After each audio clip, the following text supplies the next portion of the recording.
Agora escuta bem, olha só que coisa forte sobre a oração de acordo e concordância.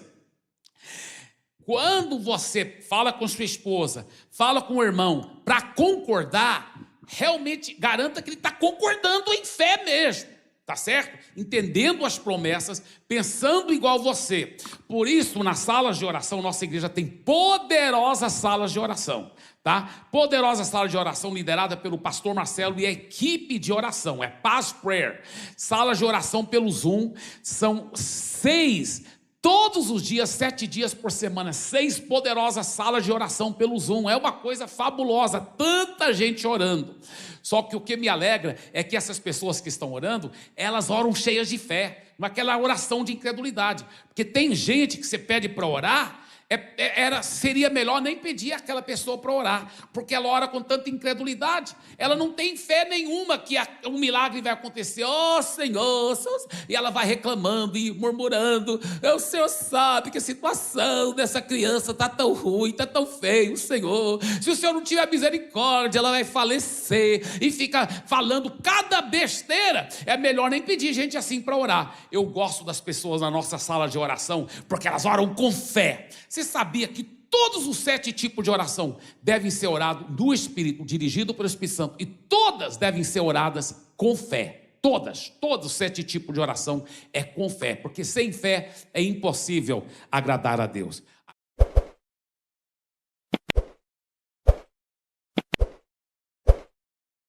Foi pela graça, mas também não foi. Que tal separar um horário do seu dia para o Paz Prayer? As nossas reuniões de oração online são uma forma incrível de fortalecer os seus laços com o corpo de Cristo, enquanto exercita seus músculos da fé por meio da intercessão. Tenho convicção de que um de nossos diversos horários se encaixa na sua rotina. O seu sangue para nos dar a salvação. Agora escuta bem, olha só que coisa forte sobre a oração de acordo e concordância. Quando você fala com sua esposa, fala com o irmão, para concordar, realmente garanta que ele está concordando em fé mesmo, tá certo? Entendendo as promessas, pensando igual você. Por isso, nas salas de oração, nossa igreja tem poderosas salas de oração, tá? Poderosa sala de oração liderada pelo pastor Marcelo e a equipe de oração, é Paz Prayer. Salas de oração pelo Zoom, são 6 todos os dias, 7 dias por semana, 6 poderosas salas de oração pelo Zoom. É uma coisa fabulosa, tanta gente orando. Só que o que me alegra é que essas pessoas que estão orando, elas oram cheias de fé, não é aquela oração de incredulidade. Porque tem gente que você pede para orar, seria melhor nem pedir àquela pessoa para orar, porque ela ora com tanta incredulidade, ela não tem fé nenhuma que um milagre vai acontecer. Oh Senhor, e ela vai reclamando e murmurando. O Senhor sabe que a situação dessa criança está tão ruim, está tão feio, Senhor. Se o Senhor não tiver misericórdia, ela vai falecer, e fica falando cada besteira. É melhor nem pedir gente assim para orar. Eu gosto das pessoas na nossa sala de oração, porque elas oram com fé. Você sabia que todos os 7 tipos de oração devem ser orados no Espírito, dirigido pelo Espírito Santo, e todas devem ser oradas com fé? Todos os 7 tipos de oração é com fé, porque sem fé é impossível agradar a Deus.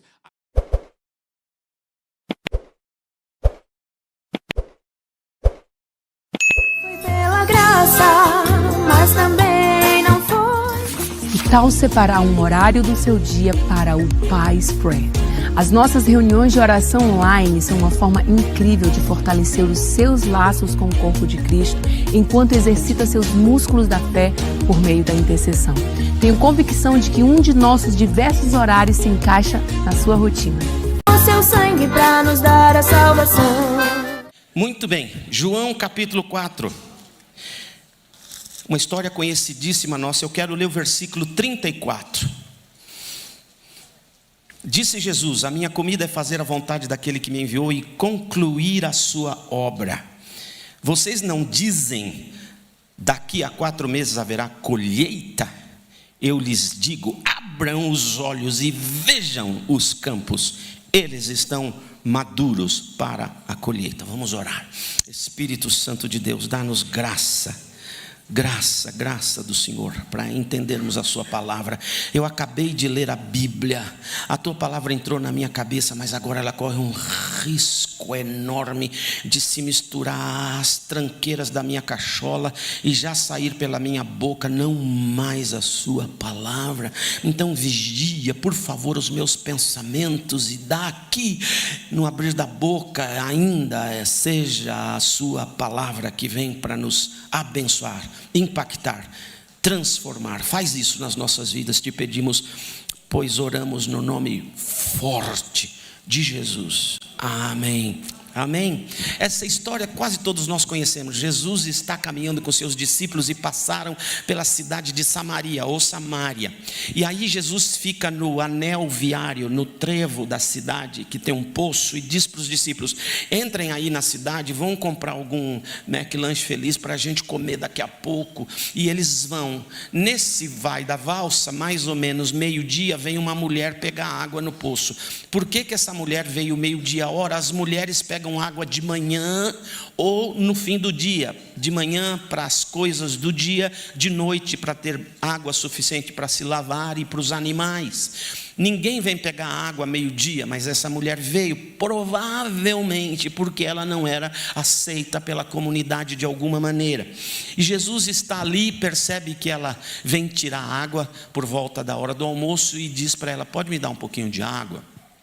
Ela fala para ele: você não tem como tirar, como é que você quer água? E vai aquela conversa todas que nós já conhecemos dessa mulher com o Senhor Jesus Cristo.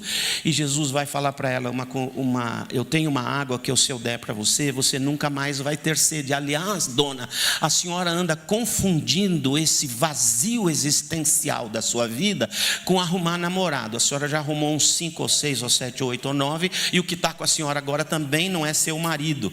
Ela fica assustada que Jesus sabe tudo a respeito dela e muda o assunto de água para o assunto religioso.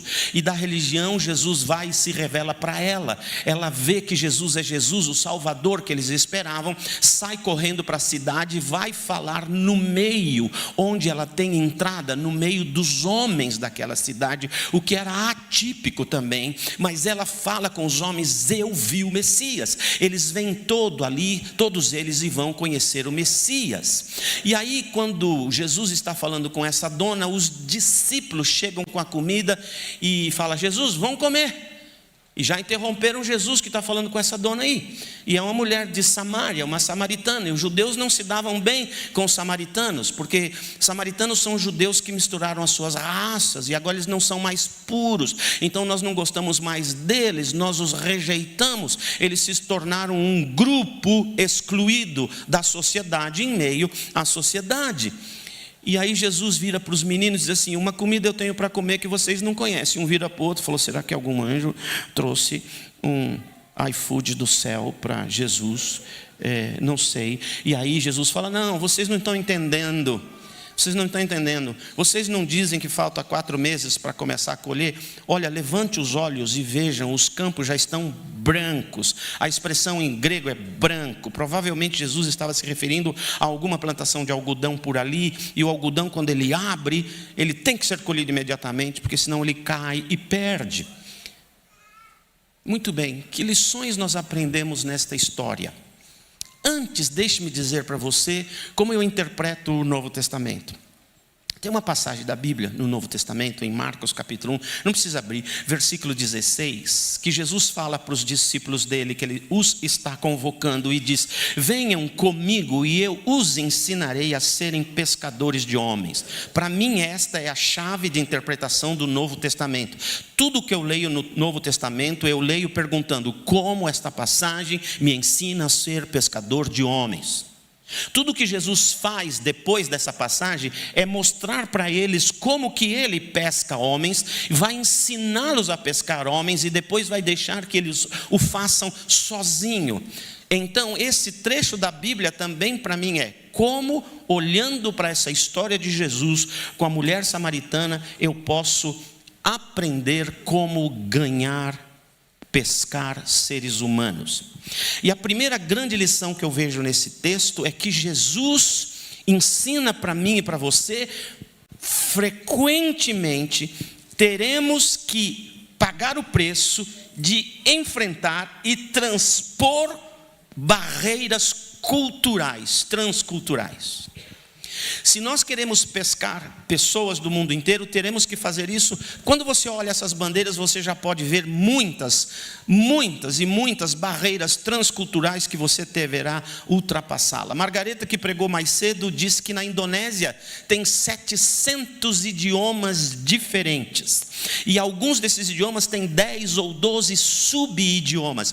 Imagine a dificuldade para evangelizar pessoas assim. Muitas vezes nós teremos que nos esforçar e saltarmos barreiras transculturais, mas nem sempre a gente precisa voar para outro continente. Algumas vezes sim.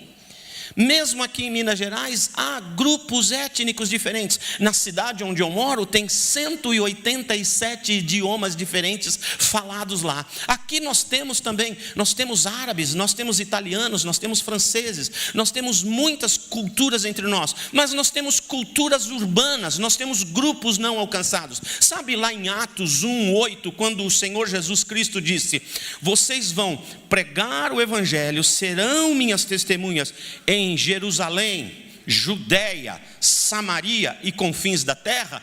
As pessoas interpretam, ao meu ver, errado esse versículo. Quando eles dizem, vocês serão minhas testemunhas em Jerusalém, eles dizem, é a nossa cidade. E depois qual é o próximo?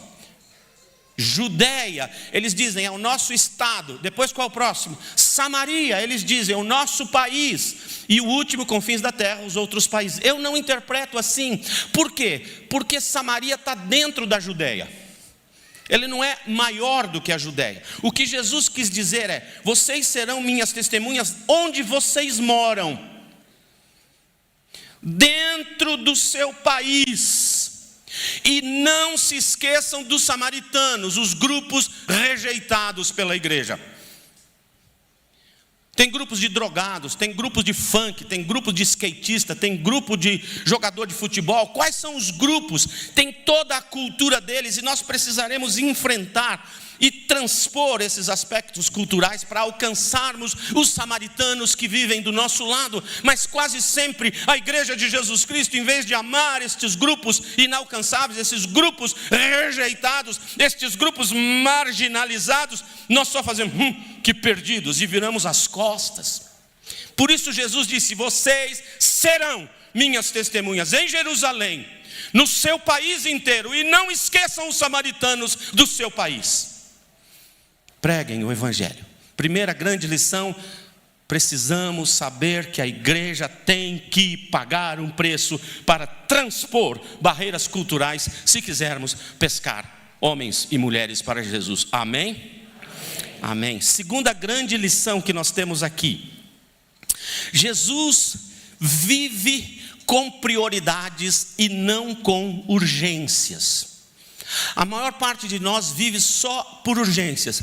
Ai, corre que precisa não sei o quê. Ai, acabou o gás, sai correndo para comprar. Ih, não pagou a conta de luz, corre para pagar. Ih, o menino esqueci no colégio, corre para pegar. Ih, o meu marido falou que era para fazer isso, eu esqueci, corre para fazer. A gente vive de urgências, urgências, urgências e urgências. Quem vive de urgências não vive. Quem vive de urgências não gosta da vida que vive. Nós precisamos aprender a viver com prioridades. Quais são as prioridades que eu tenho? Quando eu sei para que eu vivo, qual é o meu sonho, qual é o meu objetivo de vida, qual é o meu propósito, que eu pré-determinei ser, me transformar em, quando eu sei para onde eu estou indo, eu escolho as prioridades, ou seja, todas aquelas coisas que me fazem chegar lá, e as emergências eu deixo para depois, na medida do possível. Tem emergência que não dá, né? Filho, vamos fazer uma mais verdadeira. O pastor tem uma febre que não para, piora, tem que ir para a emergência. Mas nós não podemos viver só de emergências. O que Jesus está falando aqui?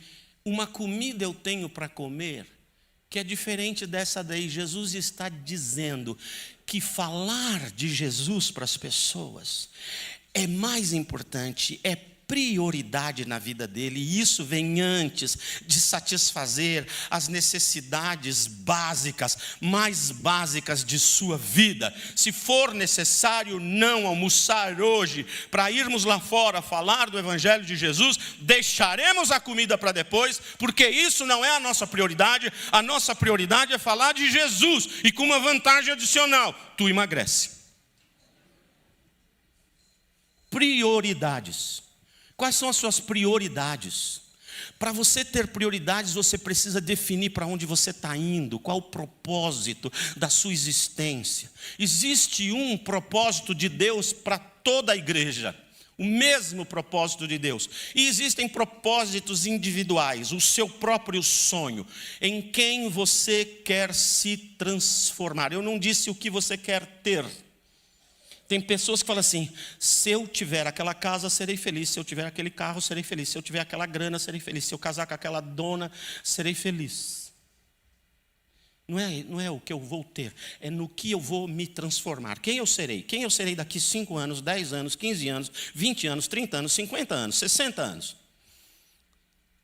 Eu tenho alvos. E porque eu tenho alvos, eu tenho que escolher quais são as coisas mais importantes que me conduzirão de maneira mais rápida e eficiente a alcançar o meu alvo.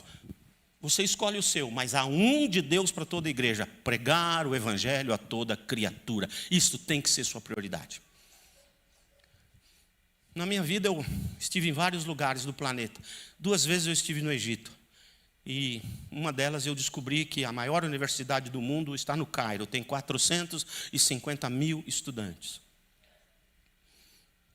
Tudo que você estudar no Cairo, medicina, engenharia, qualquer tipo de pesquisa científica, qualquer ramo da atividade humana, tem na Universidade do Cairo para eles ensinarem para você. Só que cada aluno da Universidade do Cairo é ensinado por todos os seus professores: você é um missionário do Islã. A sua profissão é só um jeito de Deus, de Alá, te proporcionar possibilidades de evangelizar as pessoas para elas se tornarem muçulmanas. Não é admirável que eles têm a estratégia de Jesus e a gente não? Prioridades. Seja você quem for, Deus deseja que você seja um ganhador de almas. Amém? Amém. Muito bem. Terceira grande lição que a gente aprende aqui é que Jesus, nessa prioridade, ensina que os frutos estão brancos. Por que é importante parar aí? Porque ele está dizendo: olha, vocês dizem falta 4 meses para chegar o verão e a colheita. Aí ele diz assim: levante os olhos, tira os olhos da sua existência pessoal, tira os olhos do seu umbigo, tira os olhos dos seus pés. Por que eu falei umbigo e depois pés? Porque pessoas como eu veem o umbigo primeiro, depois é que vem os pés. Tira os olhos de você mesmo um pouquinho. Olhe os campos, erga os seus olhos e perceba as pessoas ao seu redor. Eles são frutos brancos. Em outras palavras, há uma necessidade prioritária de ganhá-los para Cristo, ou eles morrerão sem Jesus.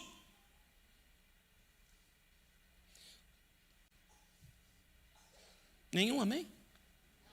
Obrigado. Senão eu vou levar mais 30 anos para voltar. Sabe, tudo é uma oportunidade, porque os frutos estão brancos. Sabe, meu pai era muçulmano, da boca para fora. Ele só falava que era muçulmano, mas não praticava nada. Nada não. A única doutrina que papai praticou pra caramba, direitinho, foi ter muita mulher.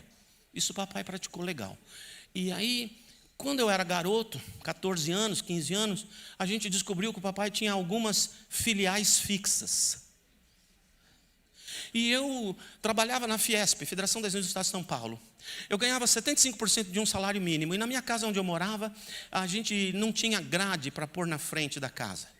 E aí eu comprei numa serralheria uma grade que eu paguei em 8 meses. Eu dava um pouquinho de dinheiro dos meus 75% de um salário mínimo para o homem da grade lá para ele fazer. Quando eu terminei de pagar, ele entregou.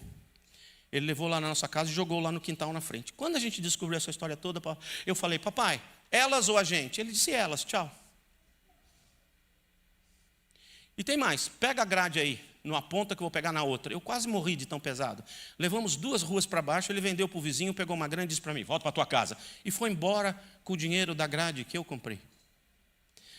O meu dinheiro dava para a gente alugar uma casa. Aí a gente perdeu a casa, ele já estava quase 1 ano sem pagar a casa, nós perdemos a casa, fomos despejados. E antes do despejo chegar, eu consegui alugar uma casa num bairro da Moca, em São Paulo, num cortiço. Eu não sei se você sabe o que é cortiço, eu não sei se em Mineirês é cortiço também, mas é uma cozinha de 2 metros quadrados, um quintal de 6 metros de largura, um quarto de 4x4, 28 famílias, 6 banheiros no quintal para todo mundo. Era o que o meu salário pagava.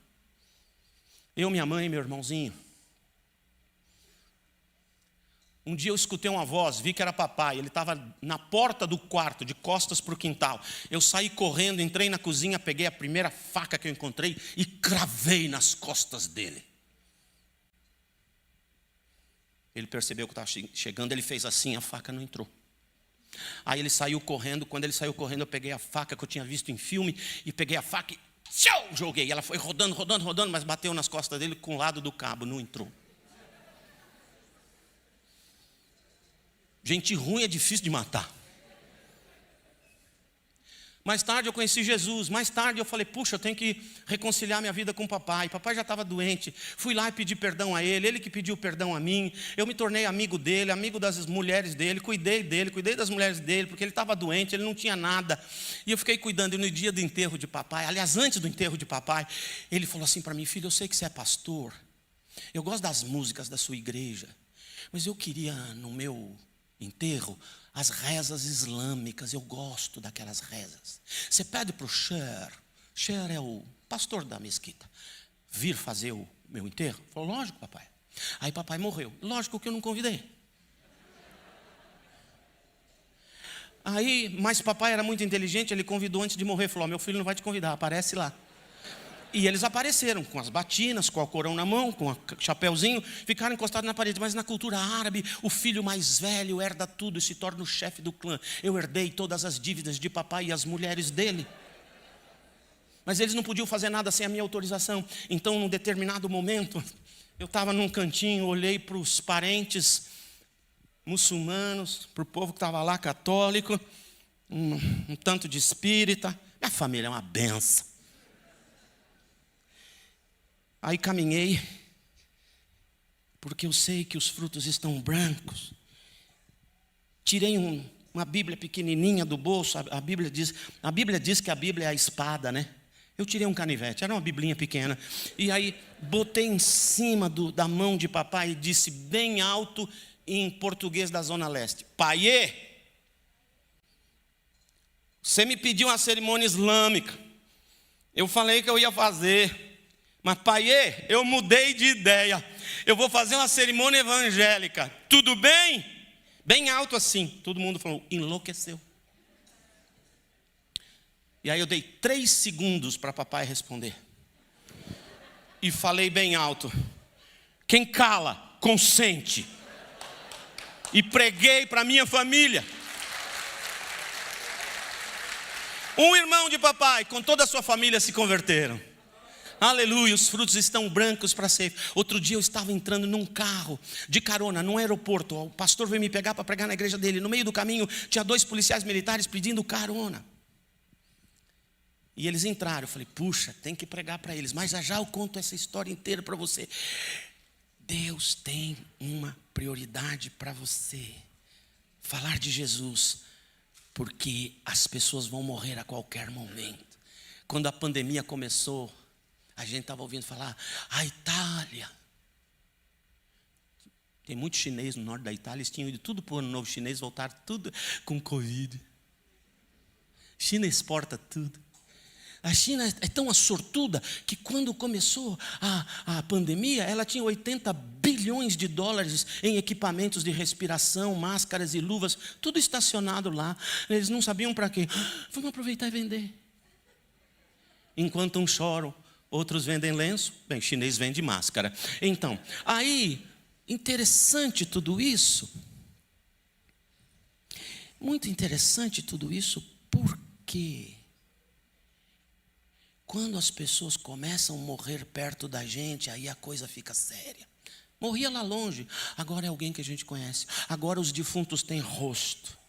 Tem uma menina na minha igreja que ficou com Covid, lá nos Estados Unidos. E a mãe e o pai, na mesma semana que ela no Rio de Janeiro, pegaram Covid. A mãe morreu na terça, o pai no sábado, e ela não pôde vir. É difícil. Uma vez uma menina de Santo André recebeu a notícia que a mãe dela, que morava no meio do Amazonas, numa população ribeirinha, estava muito doente à morte. Ela conseguiu uma passagem com a FAB, Força Aérea Brasileira, desceu em Manaus. De Manaus ela pegou um barco. Do barco ela andou a pé. De a pé ela pegou outro barco. E depois chegou andando a pé 3 dias depois do dia que ela saiu de São Paulo para ver a mãe dela. E ela chegou em tempo de ver a mãe viva. E a mãe olhou para ela e disse: agora eu posso ir. E partiu. Uma coisa, a mãe dela era crente. Por que a gente não faz a mesma corrida para quem não é crente e que está morrendo e vai para o inferno? Não dói nada na gente. Prioridade. Por último, Jesus ensina a aproveitar bem as oportunidades. Contei a história de papai? Oportunidade. Aproveite, mesmo as mais dolorosas são oportunidades. Quando o meu filho não tinha mais nenhuma chance segundo a medicina, eu sabia que ele tinha todas segundo Deus. O médico virou para mim e disse: papai, o que nós vamos fazer com ele? Eu disse: doutor, o senhor é o médico.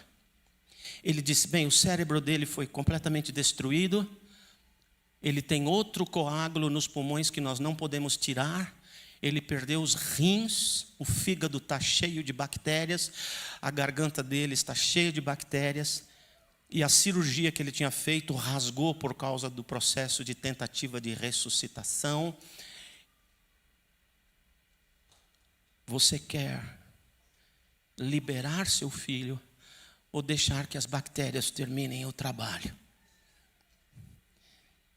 Eu olhei para o médico e disse: Doctor, let him go.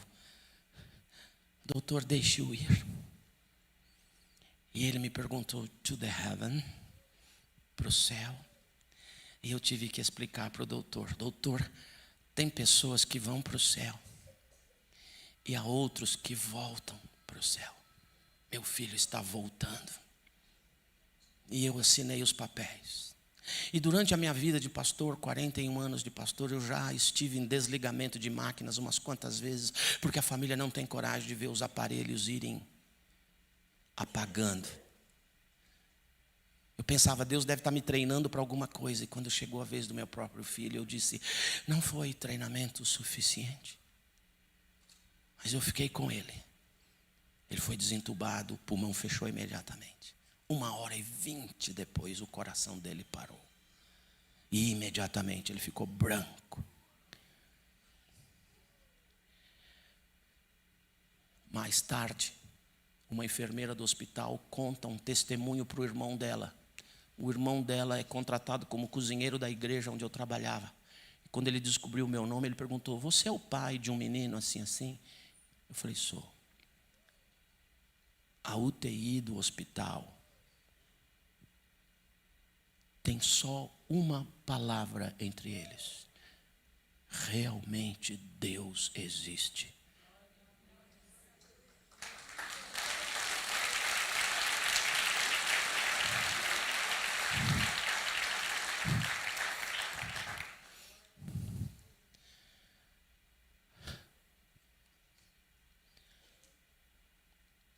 As pessoas... acabou meu tempo? As pessoas se convertem mais ao seu Deus, não pela maneira como você é vitorioso, mas sim pela maneira de como você enfrenta as suas dores. Se nessas horas você desiste de Deus, eles vão dizer: sabia que Deus não existe. Aproveite todas as oportunidades. Eu estou no carro com o pastor. Ele para os 2 soldados da polícia militar. Eles sentaram no banco de trás. O pastor falou: posso dar uma carona? Eu falei: lógico, o carro é teu. Eles sentaram no banco de trás. Eu virei para trás com essa barba enorme, virei para trás e pergunto: onde vocês trabalham? quase que os dois falaram assim: oh, nós somos militares. E eles falaram: nós trabalhamos na polícia militar. Eu falei: eu sei, mas eu queria saber onde? No trânsito. Aonde? Não, nós somos bombeiros. E eu tenho que aproveitar todas as oportunidades. Então eu disse para eles: eu também sou bombeiro.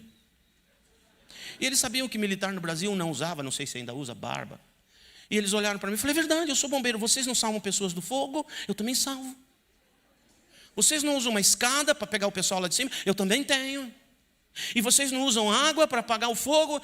Eu também tenho. Sabe qual é o fogo do qual eu salvo pessoas? O fogo do inferno. E está crepitando debaixo do pé de vocês aí. Eu preciso já esticar a escada, que é a palavra de Deus que diz: Jesus ama você e tem um plano maravilhoso para a sua vida. Se você entregar sua vida para Jesus, você vai ser perdoado e vai ganhar a salvação eterna. Ele é a água que apaga o fogo do inferno. Eles oraram no banco de trás aceitando Jesus. Outro dia eu estava no ônibus, voltando de Marília. Tinha pregado lá o fim de semana inteiro. 00:30 entrei no ônibus no domingo à noite para chegar em casa morto. Eu sentei lá e falei: Deus, não deixa ninguém sentar do meu lado. Buf, despenca alguém. Jovem não senta, ele se joga. E aí eu sei que na Bíblia está escrito assim. Atos 17 diz assim: de um só, Deus fez todas as raças dos homens, determinando-lhes os tempos e os locais de sua habitação. Por que será que Deus inventou todas as raças a partir do Adão e determinou onde cada raça vai morar e as mudanças deles e por quanto tempo eles vão morar? Para quê? Acho que Deus está aborrecido no céu, não tem o que fazer, enfiou 2 joysticks no planeta Terra e joga uma guerra aqui, uma bomba ali para ver o povo para lá, para cá, para lá. É a televisão dele, deve ser. E eu perguntei: para que você faz isso, Deus? Me revela. E Deus me revelou. No versículo de baixo está escrito assim: para que tateando pudessem o encontrar. Então eu sabia que se Deus me botou no ônibus de Marília para São Paulo à 00:30, alguém sentaria do meu lado. E foi Deus quem me colocou no ônibus, e foi Deus quem colocaria aquela pessoa. E eu tive que pregar o evangelho para aquele jovem, ele aceitou Jesus naquela noite. Outro dia eu fui para Santos, sentei no primeiro banco. Do meu lado sentou uma senhora idosa. Sim, ela devia ter uns 140. Subiu com dificuldade. Sentou do meu ladinho, abriu uma agenda, pensava que era agenda. Antigamente existia agenda. Vocês não sabem o que é, mas um dia vocês vão no museu, pergunta lá, o que é uma agenda de papel? Existiu esse negócio. E antigamente os adolescentes da igreja, eles tinham agenda, especialmente as meninas, ela era dessa grossura, mas ela ficava dessa grossura, porque elas punham papel de bala, de bombom, recadinho, clipes coloridos, ela ficava inchada assim. Você já teve uma agenda assim? Ê, povo do século passado, aleluia. Glória a Deus. Então, eu pensei que era uma agenda, que era gorda assim. Aí ela tirou da agenda um santinho. E beijou o santinho e fez um sinal. E leu a reza do santinho. Depois ela leu a reza da página. E depois ela fez outro sinal e tirou outro santinho.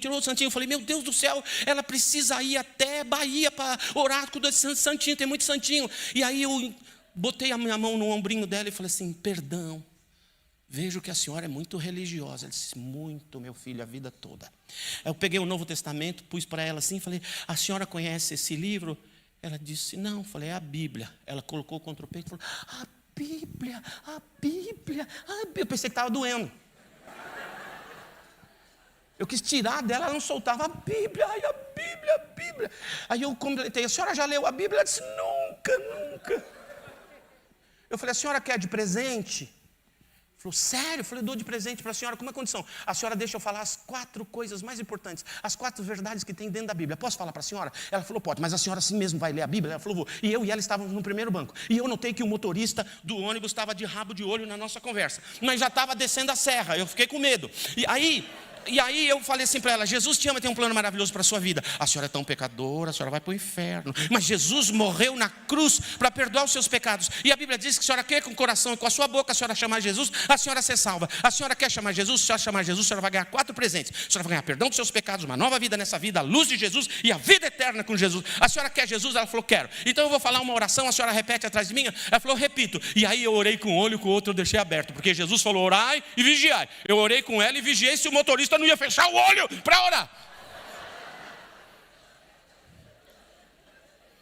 E ela recebeu Jesus no ônibus. 2 anos atrás eu fui a Portugal, queria conhecer Fátima, porque o português diz: ora, se vens a Portugal e não conhece Fátima, não viestes a Portugal. Então eu fui conhecer a senhora deles de Fátima. E eu fui lá conhecer a Nossa Senhora de Fátima. E eu andei lá, e de repente, eu e minha esposa, mais outro casal, e uma senhora de 94 anos, interrompe a gente e fala assim: por favor, vocês falam português? Ai, porque Nossa Senhora de Fátima me pediu para falar com vocês e para orar por vocês. Nossa Senhora de Fátima acabou de falar ao meu coração. O meu casal fez assim, ó. Eu falei: agora, pode orar. Eu olhei para trás e ele... Aí ela orou por nós. Quando ela acabou de orar, eu falei assim: eu posso orar pela senhora? Ela disse: como? Eu falei: eu queria orar pela senhora. Mas pois nunca ninguém orou por mim? Eu falei: eu acho 94 anos. Deve ter uma mulher ruim mesmo, que ninguém nem ora por ela. Eu falei: então é agora, dona. Só que eu orei pregando, né? Falei: Senhor Jesus, te agradeço pela vida da dona aqui. Eu sei que o Senhor morreu na cruz por ela, porque ela é pecadora que dói, vai para o inferno. Mas o Senhor morreu na cruz por ela, derramou seu sangue para perdoar os pecados. E eu tenho certeza que ela crê no Senhor, e que agora mesmo aí no coraçãozinho dela, ela está falando: Jesus, seja o meu Salvador e dono da minha vida. Jesus, entra no coração dela, perdoa os seus pecados, dá uma nova vida nessa vida para ela. Dá a tua luz para tudo que é coisa ruim sair, e manda ela para o céu. Não agora, mas manda ela para o céu. Eu falei: amém? Ela disse amém. Eu falei: a senhora pediu para Jesus entrar no coração imediatamente. Eu falei: aleluia, Deus te abençoe. E fui embora. Aproveitar as oportunidades, porque os frutos estão brancos. Aí um dia eu estava pregando numa igreja, eu vou terminar com isso. Um dia eu estava pregando numa igreja. Gente, quem inventou relógio? Coisa horrorosa. Um dia eu estava pregando numa igreja e falei assim: eu vou fazer um apelo, que eu vou fazer hoje aqui, para você se entregar a Deus como missionário. Nós precisamos evoluir da palavra missionário para a palavra missão. Porque quando a gente pensa em missionário, a gente pensa naquele sujeito que foi lá para a Tanzânia, como o Paulo. A gente pensa naquele sujeito que está na Indonésia, como a Margareta, ou como o nosso pastor que estava na Croácia. Quando a gente fala missionário, a gente sempre pensa em cruzar o oceano. Mas quando a gente fala missão, é para você entender que cada filho de Deus está em missão nesse planeta. Amém? E eu vou fazer um apelo para você se entregar para a missão. E eu fiz um apelo numa igreja. E uma menina falou assim: ai Deus, eu não sei falar nada de Jesus. Então, primeiro, não vai dar tempo de eu falar agora. Decora um planinho de salvação. Decora. Mas tem planinho que é xoxo. Se você não tem nenhum, qualquer um é melhor. Eu decorei os 4 leis espirituais. Onde eu vou, falo os 4 leis espirituais. Misturo na conversa e vou falando. Então, decora um. Mas aquela menina disse: mas eu sou muito tímida, Deus. Você sabe que eu sou muito tímida. E eu falei: se você se consagrar agora, o Espírito Santo tomará a sua vida e te usará. Creia nisso. Aí ela orou lá no cantinho dela: Senhor, usa a minha vida. Mas ela era tímida. No dia seguinte ela pegou o ônibus para ir para a universidade.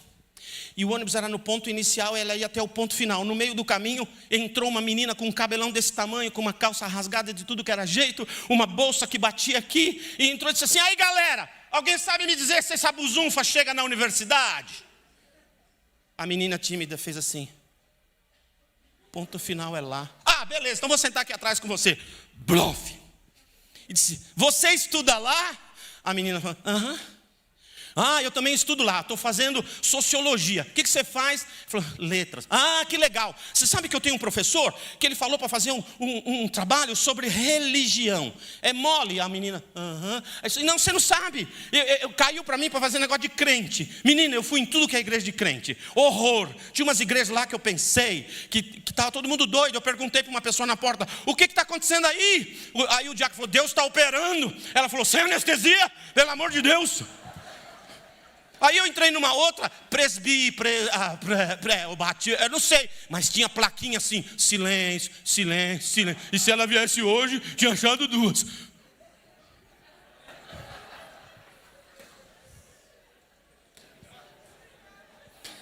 Aí ela fala, e aí a pergunta para a menina crente: menina, você já foi em alguma igreja alguma vez? Igreja católica? E igreja de crente? Ah, já sei. Você é crente, né? E você lê a Bíblia, né? E você entende a Bíblia? Porque eu não estou entendendo nada. Você entende? Você ensina a Bíblia para mim? A menina se converteu, se batizou. Se você sabe falar, Deus pode te usar.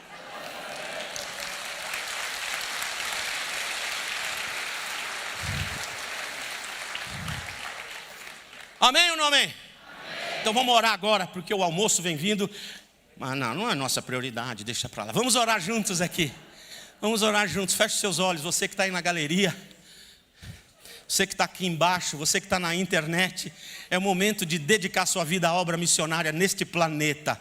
Não importa onde, não importa quando, não importa de que jeito, você está em missão. É urgente, a sua prioridade é falar do amor de Cristo às pessoas no colégio, na escola, na faculdade, no clube onde você tem o seu lazer. Falar de Jesus para o povo oprimido, para o povo do Cruzeiro, do São Paulo, do Palmeiras. Fala de Jesus para esse povo oprimido, eles precisam converter. É a sua missão, mas agora você vai dizer assim para Deus: Deus, de hoje em diante, eu consagro minha vida e coloco como prioridade absoluta, faça o que eu faça na vida, tenha a profissão que eu tenha, more onde eu morar, trabalhe onde eu trabalhar, ande onde eu andar, viaje por onde eu viajar, eu dedico a minha vida para estar a partir de hoje na grande missão de salvar esse planeta.